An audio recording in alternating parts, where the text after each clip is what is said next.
السلام علیکم، میں ہوں عبدالرشید۔ کراچی کا جلسہ پاکستان کی تاریخ میں سب سے بڑا جلسہ تھا، جس میں لوگوں کا سمندر امڈ آیا تھا۔ بچے، بوڑھے، عورتیں اور نوجوان سب اس میں شامل تھے۔ بچوں نے پلے کارڈ اٹھا رکھے تھے،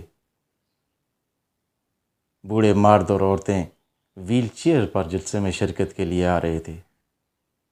لوگوں کا جوش و خروش دید نہیں تھا، ہر طرف سبز لالی پرچموں کی بہار تھی۔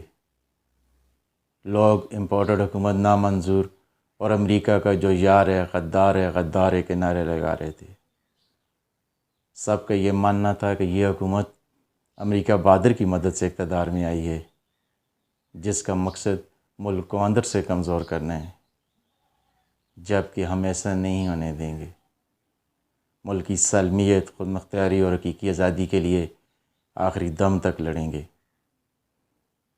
کراچی کے علاوہ ملک کے دوسرے علاقوں میں بھی عوام کی ایک بڑی تعداد باہر روڈوں پہ نکل آئی، جو سمجھتی ہے کہ عمران خان کی حکومت کو سازش کے تحت ہٹایا گیا ہے اور یہ ایک غلام حکومت کو اقتدار میں لایا گیا ہے۔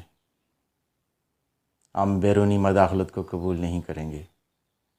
دوسری طرف ہم دیکھتے ہیں کہ اسمبلی فلور پر علی وزیر اور محسن ڈاور نے افواج پاکستان کے خلاف کھل کر حرزہ سرائی کی، جس کا جواب کسی ممبران اسمبلی نے نہیں دیا، بلکہ ان کی تقریر سے محظوظ ہوتے رہے۔